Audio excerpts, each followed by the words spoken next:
Are your employees aware that they are unaware? Unaware of their unique selling points that make them stand out from the sea of sameness. So unaware that they often don't leverage their individual assets to the fullest. Every single person in your organization has a unique set of talents, skills, experience, expertise, or competencies that, when tapped into, can give them and your business a competitive edge over others. We expect them to apply these superpowers to their daily tasks and interactions. But are they even aware of their superpowers? Do they know what sets them apart from their competition and how they can use their unique points of differentiation to their fair advantage? Let's get this journey started with your values and beliefs. Your values and beliefs are the principles that you apply to your life every single day, and therefore also at work.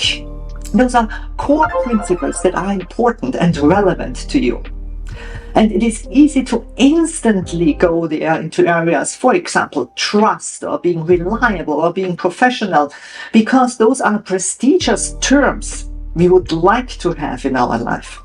However, what I really want you to do is to identify your non-negotiables. Meaning, what are the values and beliefs, the principles, if you don't apply them in your daily work, for example, when you interact with your colleagues or with your boss or with your team members or with customers or with vendors or with suppliers, if you don't apply them to your work, you are actually a little bit disappointed in yourself.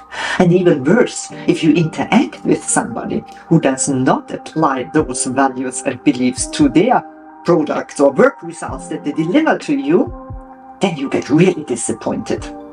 It is these non-negotiables that we need to identify in order to describe your unique set of values. Now let's move on to your origin and story. Each of us has a history. Each of us comes from a certain place and has grown up in a certain environment that created the human being that we are nowadays. Now, you might think, why is this important for my work and for my unique selling proposition? Well, the reality is we like to connect with people and instantly relate to them if they share something personal.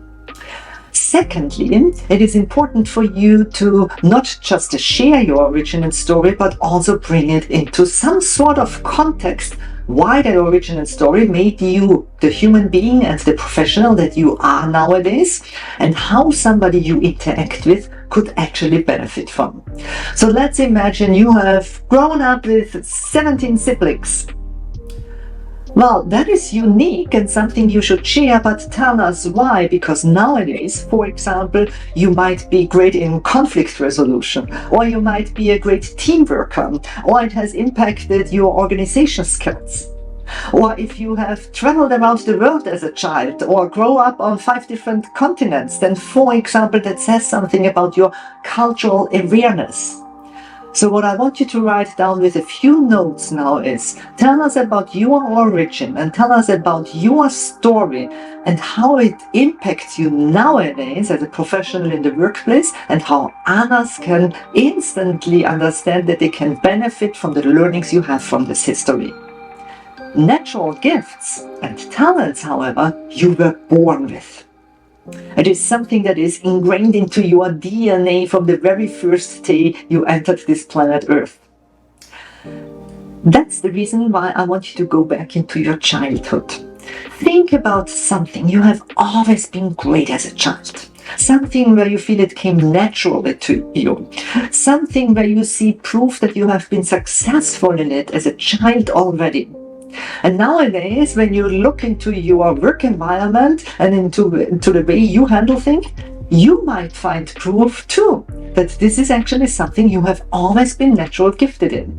In fact, it comes so easy to you that very often you get frustrated if somebody else delivers you a product or a result or something that doesn't relate on your natural talent and gift.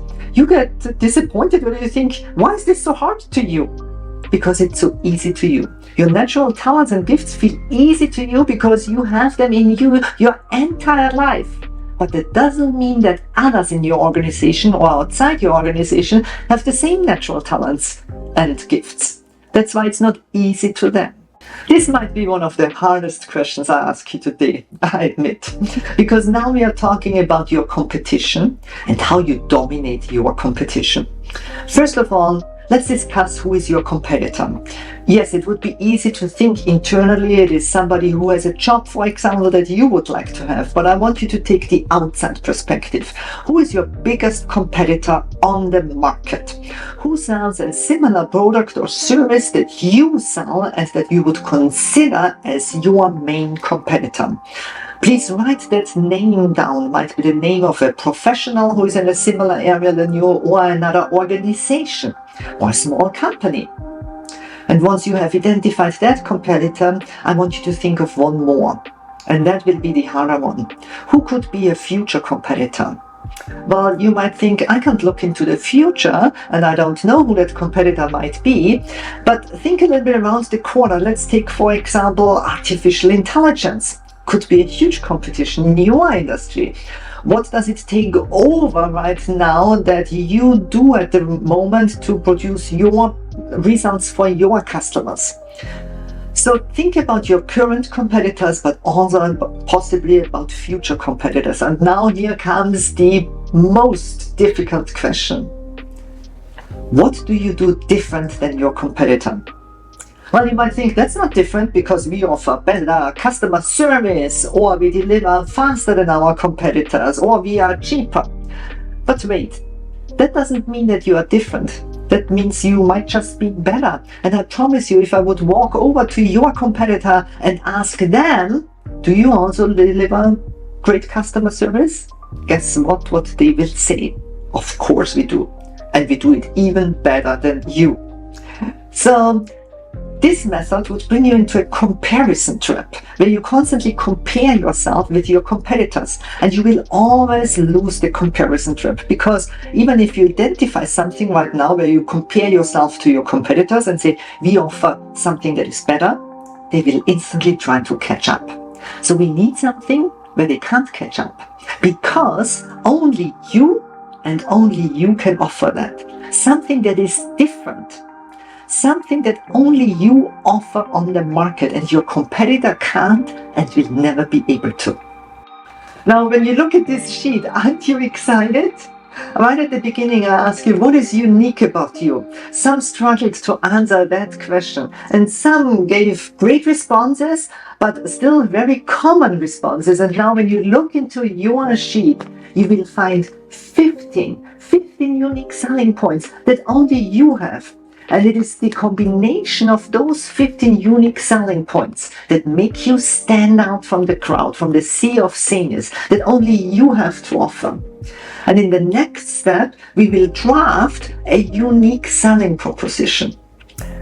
Self-awareness is one of the most crucial tools of emotional intelligence. It's an actionable skill that will help your employees know and understand themselves better. By taking them on an interactive journey of self-discovery, I help your audience to identify and leverage these unique traits so they and your organization can stand out from the rest. Look, once you are aware, you have a choice to stand out or blend in.